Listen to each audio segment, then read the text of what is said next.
அந்த தென்றல் பெண்ணும் சொன்னாளம்மா உந்தன் சேதியே.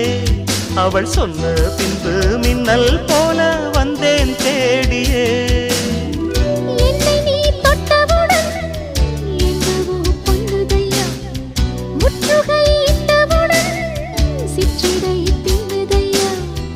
வெட்கம் விடு